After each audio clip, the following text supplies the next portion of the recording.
Fábio Porchat tá certo? Os filhos, eles podem atrapalhar o casal? Eu vou dizer para você que, olha, depende.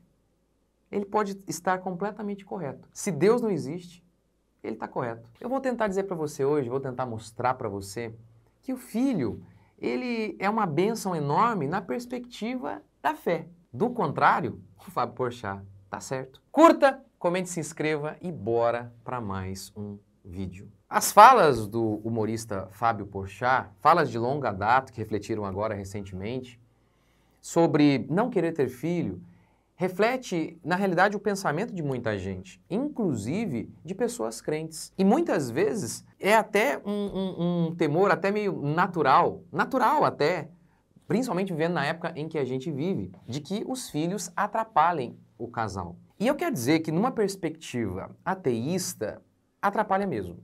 E eu tenho 4 e eu sei. Vamos lá? Eles atrapalham, por exemplo, a vida sexual do casal. E já atrapalham quando estão na barriga. Ali, o casal já terá muito menos intimidade na cama, por motivos óbvios. Uma mulher enjoada, com dor, não terá condições de namorar tão normalmente como fazia antes da gravidez. E no fim, então, o barrigão se torna uma dificuldade, limita e muito o contato íntimo. A criança, então, nasce. A mulher precisa ficar de resguardo aí no mínimo 40 dias sem sexo. Além disso, há a questão estética, que é fundamental, que quanto melhor estiver, melhor é. Mas a mulher, ela engorda, ela precisa engordar, e alguns obviamente vão além do necessário, mas é necessário que ela engorde. Eu me lembro de um doutor criticando essas atrizes que acabam de ter o filho e já estão super magras e com a barriga chapada, pois aquela gordurinha extra da gravidez é energia para o bebê, que será literalmente alimentado pela mãe. Então é óbvio, isso tudo pode ser um desconforto para o homem. Então, sim, o filho pode atrapalhar o casal. E depois que eles saem da barriga, eles continuam atrapalhando. Um dia, você está todo romântico com a sua esposa, pronto para o namoro, pronto para a felicidade. Quando está chegando lá, o menino ranhento bate a porta com dor de barriga e de amante, sua esposa passa a ser a doutora.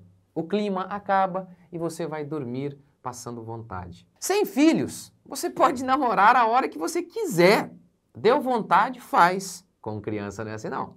Você namora quando eles deixam, quando eles estão dormindo, quando eles não estão com dor. Filhos atrapalham vários e vários momentos que você poderia ter a dois com a sua esposa. Claro, você pode ir de um jantar gostoso num restaurante legal para um pronto-socorro em questão de minutos. Você sai de casa com a família para jantar, ou então mesmo que você saiu só você e sua esposa, deixou o filho na casa da mãe, da sua sogra, enfim, você sai de casa com a família ou só você e sua esposa para jantar, e o menino está lá na casa da sogra, da sua mãe, ou com você ali no jantar, ele está bem, feliz, e do nada começa a passar mal. Pronto, sai o garçom, entra o doutor, sai o restaurante, entra o pronto-socorro. Em outra oportunidade, o Porchat, ele já havia dito, o seu medo de ter criança, porque criança morre, criança pode virar traficante, criança põe fogo na tua casa. Ele está errado? Ele disse alguma mentira? Eu perdi o meu primeiro filho. Foi uma dor imensa, imensa, imensa. Um bebezinho que foi embora. Fogo na casa. Não fizeram, pelo menos não ainda. Mas é da natureza da criança. Descobrir. Toda criança aí é um conquistador. É um grande navegador, como os portugueses. Então, mesmo uma criança bem educada, ela fará maluquices. Cortar o próprio cabelo, meu filho já fez isso. Enfiar a cabeça na privada. Meus filhos já fizeram isso. Contem aqui nos comentários as maluquices que os seus filhos já fizeram. Então, mesmo crianças bem educadas, elas têm energia, elas têm sede por conhecer. Então, é natural que elas façam coisas que nos deixem de cabelo em pé. Mas a gente sabe de crianças, não é, que são muito mais criativas do que as minhas aqui que eu acabei de contar. Então, como eu disse, deixa aqui nos comentários o que o seu filho já fez de maluquice. Ou coisa de criança. E eles fazem essas coisas aí e um dia a gente vai rir disso. Eu tô rindo hoje. Mas na hora é terrível. Às vezes é momento de pavor. E sabe, sempre há a possibilidade de que, mesmo fazendo tudo certo, o filho escolha caminhos errados.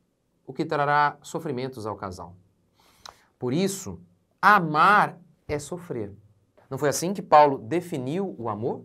O amor tudo sofre. Se o amor tudo sofre, ter filhos é multiplicar as possibilidades de sofrimento. Por isso que, para mim, filhos só fazem sentido na perspectiva da fé. Aí, eles se tornam algo espetacular, uma riqueza. Camus, filósofo existencialista, ateu, ele escreveu um livro chamado O Mito de Sísifo. Nele, o autor tenta dar uma alternativa aos homens para viver num mundo absurdo, que seria, segundo ele, um mundo sem Deus. E, obviamente, um mundo sem propósito. Camus não cria em Deus, então ele diz que os homens inventam Deus para poder ter esperança e, assim, suportar o sofrimento da vida. Ele cita Sísifo, personagem da mitologia grega que teria sido punido pelos deuses a carregar uma pedra até o alto de uma montanha. Chegando lá em cima, a pedra rolaria até embaixo e Sísifo faria isso eternamente, sem nenhum propósito. O problema aqui, a punição aqui, o grande problema da punição não é necessariamente carregar a pedra. É carregar a pedra sem ter esperança de que aquele sofrimento serviria a algum propósito. Veja, com Deus, os sofrimentos, cada luto, cada dor, existe para um bem maior. Sem Deus, sofrimento é apenas sofrimento. Com Deus, cada dor nas costas, cada privação que fazemos pelos filhos, redunda em uma missão maior, de criar seres para a glória de Deus. Cada lágrima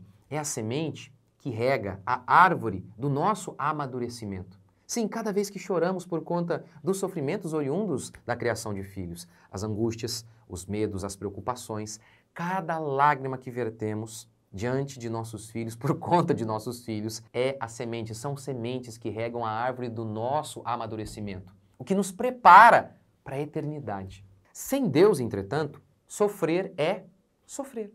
Sem Deus, as lágrimas se perdem no chão seco da desesperança.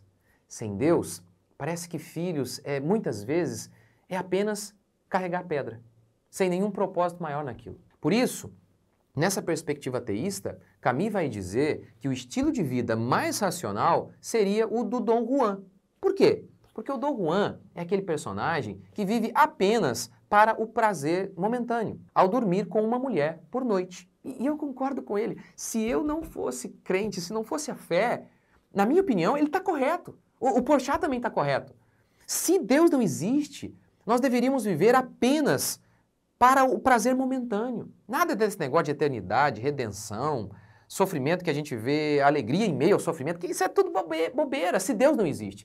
Eles estão certos, eles estariam certos se Deus não existe. Sem Deus, não apenas ter filho para mim é loucura, até mesmo casar, amar uma única mulher é um absurdo, pois amar uma única pessoa é estar disposto sempre ao sofrimento. Se você dorme com uma mulher por noite e ela passa mal amanhã, isso não te afeta, você já não está mais com ela, você não está ligado a ela.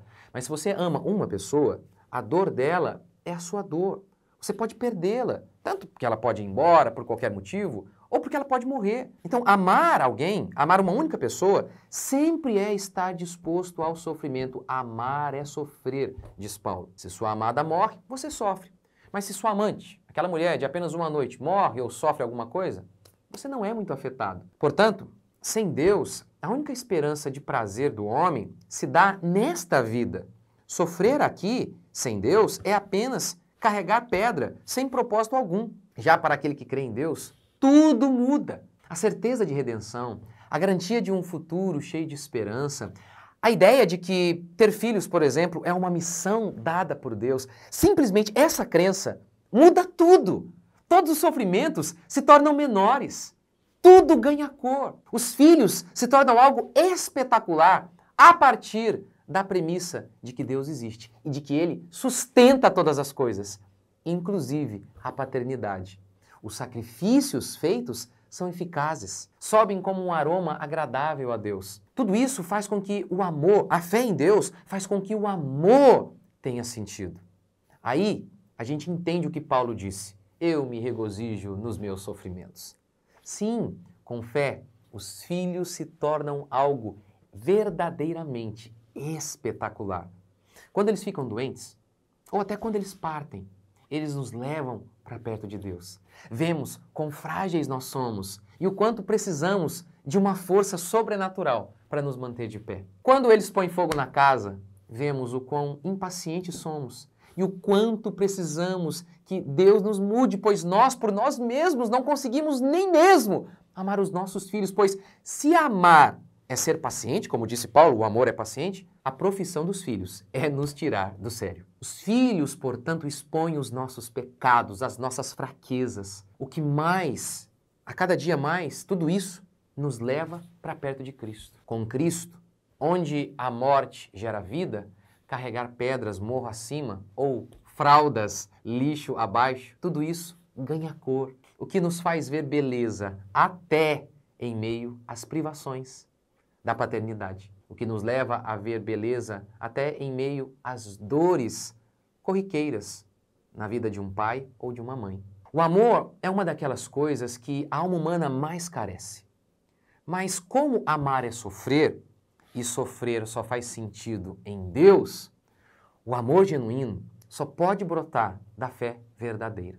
Sem fé, fala-se de amor, escreve-se sobre amor, mas vive-se na prática o egoísmo. Eu acredito que muita gente se casa e se frustra ao ter filhos, pois eles pensam que crianças são como uma espécie de cachorrinho.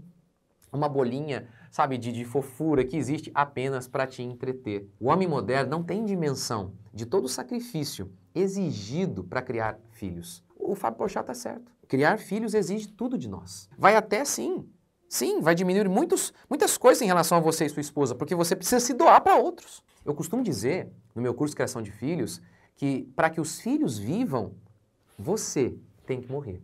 Você, pai. Agora, só quem crê em ressurreição pode ver então beleza na morte de si mesmo. Se você tem filhos pensando apenas em si mesmo, é melhor ter um hamster, um cachorro, um chihuahua. Mas quando você os vê as crianças à luz de Deus, aí eles brilham. E aí os momentos bons se tornam gigantes e as dificuldades e limitações não podem ser comparadas com a glória que há de ser revelada em nós. Alguém já disse, ter filhos é padecer no paraíso. O problema é que sem Deus não há paraíso, há só padecer. Para mim, não é apenas ter filhos que sem Deus é ilusão. Para mim, tudo sem Deus é ilusão. Tudo mesmo. O autor de Eclesiastes, ele está vendo a vida numa perspectiva ateísta. E ele conclui assim, tudo é ilusão. Tudo mesmo. Ele conclui que buscar sabedoria é burrice. Ele conclui que viver para os prazeres também é nada, ele vai dizer. Ele vai dizer que construir, enfim, tudo é nada, tudo é nada. Tudo é correr atrás do vento, diz ele. Tudo é vaidade. Para ele, vaidade ali significa ilusão. Porque no fim, todos vamos morrer. E tudo que fazemos é sem propósito, sem Deus. A morte, ela tira o sentido de tudo. Mas, para aqueles que creem em Cristo, ainda que morram, eles vão viver.